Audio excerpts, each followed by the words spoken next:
Hello Internet, it's Daniel with Driving and Dragons, and we are going to round up our history lessons on using it in our world building to create more believable worlds for our homebrew games, and how to make just events feel more lived in and more realistic, and a couple of do's and don'ts, so stick around.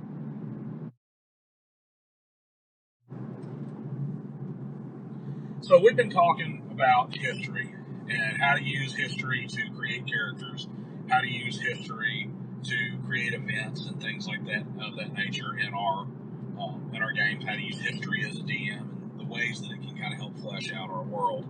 So just as kind of a wrap up, we're going to look at it from an overarching perspective, tie it back to a couple things I've talked about before, such as mass battles and that sort of thing.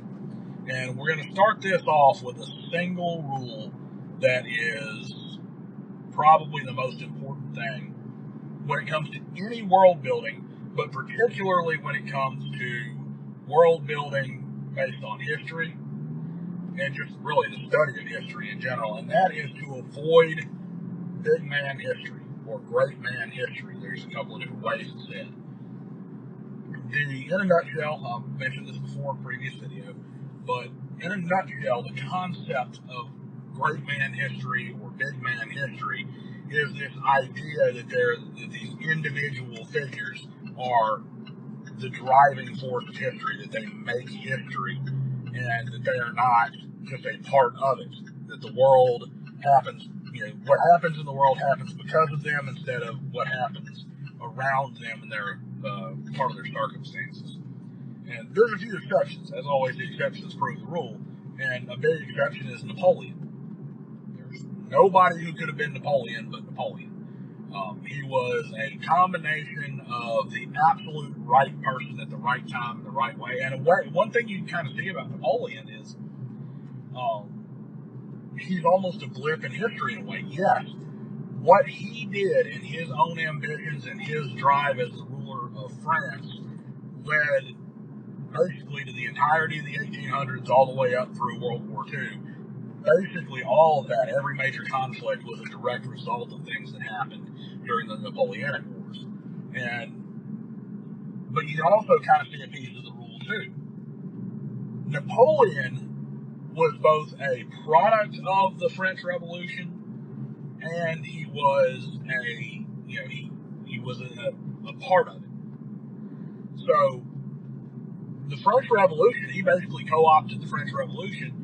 And yes, he did some great things, he did some bad things, but he more or less took over as a dictator himself and went on about his business. And he said he almost undid the French Revolution because at the end of the Napoleonic Wars, the Congress of Vienna had happened and the rest of Europe had come in and basically said, okay, France, guess what? You're not going to have a revolution anymore. There is no more revolution. We've gotten rid of Napoleon and we're putting Bourbon monarchs back in place. So we got a total reset. But it wasn't a few years later that France has another revolution, then another revolution, and then they never have a monarch again. So if anything, he's a road bump. But great man history, there's very few people that are like that. Like if you remove George Washington from the picture, you're probably still going to have an American. You're still going to have an American Revolution. You're still going to have an America. Because there's so many things that happen that have nothing to do with George Washington that even if you take him out of the equation, it still more or less happens the same with just a few minor adjustments. The overall river of time, if you will, still flows along the same course, just with some small deviations. Same thing with Rome. If you get rid of Julius Caesar, that corrupt institution that was the Roman Republic was still going to fall. It may have taken a slightly different shape, but maybe Cicero or Pompey would have been the one who ended up in the position of Julius Caesar, or Octavian after Caesar was assassinated. It was going to happen. He just happened to be the one who was there. He may be a great man, and he may have been able to seize on what history gave him, but history did not happen because of Julius Caesar. You need to do the same thing in your games. That's how it makes this is how it makes the world feel more lived in, more believable. Now, you can have your Dark Lord, but the thing you got to be careful about with a Dark Lord is there has to be a reason why eliminating the Dark Lord actually eliminates the problem, and not eliminating the Dark Lord just simply his next in command takes over or his structure is still there. There's got to be a reason for it. There's got to be some kind of a magical tie to it that makes it work that way. Because if you, I tend to stay away from the big bad evil guy, because in history and in the real world, you rarely have the big bad evil guy. Even in World War II with Adolf Hitler, yeah, he's a big bad evil guy, but Germany was headed in that direction anyway. Something like that was going to happen, and if it wasn't Hitler, it would have been somebody else. He just happened to be a hyper-charismatic figurehead, and he was just, Joseph Goebbels was probably more evil than Hitler was. So are several other members of the upper ranks of the SS that were right there, that were, members of the Nazi Party that were right there under Hitler. I mean, there were arguably far more evil people directly under him. And the eugenics argument, the superior race argument, that racial essentialism that Hitler pushed, was actually a pretty common and scientifically accepted theory around that time. That type of eugenics was not something that he came up with or that was developed by the Nazi regime. It was prevalent in science and had been since the turn of the 1900s.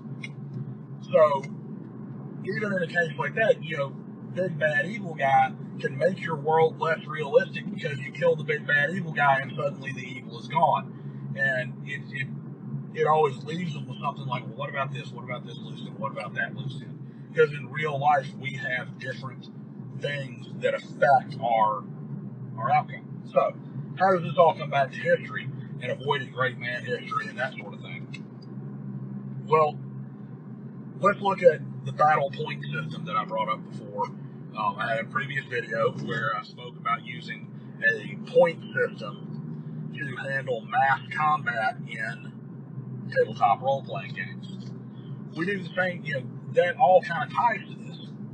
If we're going to do a single battle, you can take a single battle out of history, use our anachronism, use our compression, and use our inversion to take that battle and make it our own and make it something cool for our campaign. And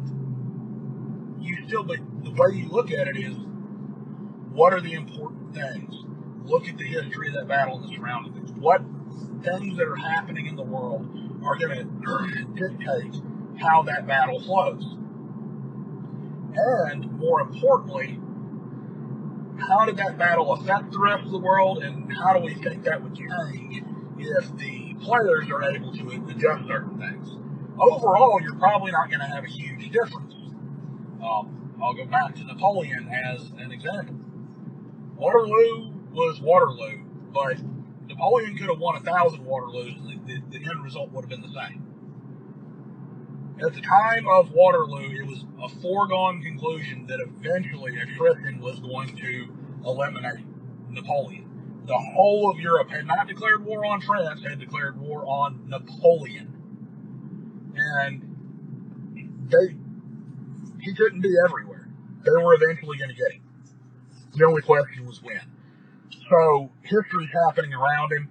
You look at, say, Waterloo, for example, and the different things that happened around that battle, and now you can build your campaign around it, and you can build it around that battle. You can have your skirmishes, you can have your move towards that, you can have your earlier battle with the other smaller force when he defeated the Prussians. All these things, and you can make small impacts on how do they affect your character's Waterloo, or the baron that they're working for's Waterloo, or whatever the case may be. Your world feels more real and more believed in and more lived in and more like an actual human society as opposed to just a fantasy world like a window dressing or a matte painting on the back end of your campaign for your adventures, because you have looked in and you understand the geopolitical features that have led to this situation. You know these other characters, these other background characters, these minor NPCs that you got to come up with. You know them. You know them because they're there. That king of this other land, that baron of this other place. If you're going more modern, or the ruler of this planet or that planet, or whatever the case may be, you know them because you've looked in history, and they may play a big part in your battle, but that is still somebody that you've got a template for, that now your characters, when they see them, oh, that makes sense. That's realistic. This is why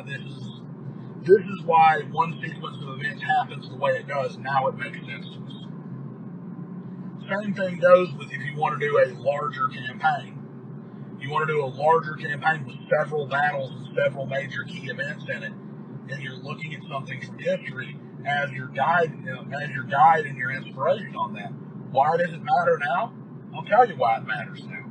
Because the tactical decisions and the moves that are made in certain events, they're not just dictated by, like a video game, I'm going to keep punching through this way to attack the next city or whatever. There are reasons why certain places become important, or why certain decisions are made. And if those are all happening around you and you research them, once again, your campaign, that long-running campaign of yours, doesn't start running into the point where your loose ends don't make sense anymore. You got a long-running campaign, you're running in, you've been playing for a couple of years now, you're getting a lot of good time out of it, you're hundreds of sessions into it, and your players are still having fun, and they may not be consciously thinking about this, but somewhere in their subconscious, in the back of their head, they're thinking, they're like, wow, that didn't really make sense. I mean, this guy did this earlier. Why would he do this other thing now? This guy's been obsessed with taking this one city for so long, and now he's just going to abandon that to go to this other thing because it's convenient for the next adventure or whatever. Or if this monster were here forever, why is it just now becoming involved in what's going on? You don't tend to have these things when you do it on more of a historic basis, because those things are already sitting there. You've already looked in it and you said, oh, okay, I know that this battle is going to happen in this manner. The reason why he's moving this way is because these other armies have done things to pull him and lead him in that direction. Or this opportunity came up, or this was where the big surprise was that allowed him to allow this general to make this great stand. This is the mistake that led to this happening. And these side characters that a lot of times aren't even thought up or named or fleshed out in your tabletop role-playing campaign, you have them there.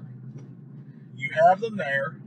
They're looked at, they feel alive, and now they've provided reason for why things are happening, and they've caused you to have a more lived-in world than you had prior, because you just, like I said, you pulled it out of history. So the same thing can be said, even if you're not going to use any kind of inspiration to build your game, and to build your missions, to build your adventures, to build your campaigns, to build your long-running stories, to build your characters. Even if you're not going to use that, you can use the same principles of making sure that everything has a why, and the more whys you can go through, the better and more fleshed out, more lived in your world is going to be. And avoiding those big man history type situations. Avoiding those situations where it's all because of one person's actions and one person's things. Those are your keys to making your world more lived in. It has to be a collection of several, sometimes seemingly unrelated events that are all coming together to affect one another to create that lived-in, breathed-in world. Using history is a great way to do it because it teaches you what to look for. It teaches you where the blind spots in your storytelling are, and it You can't get a more lived-in world than the real world. So why not use it as a template in your adventures? Tell me below in the comments, when's the last time you used history to influence one of your games? Have you found yourself in the big bad evil guy, big man history situations where there's just a ton of loose ends and things just don't make sense at the end because you killed the big bad evil guy and now for some reason it doesn't make sense? So let me know below. Talk to you again. Like, share, and subscribe, and hopefully this is something that can help improve your game and improve life at your table.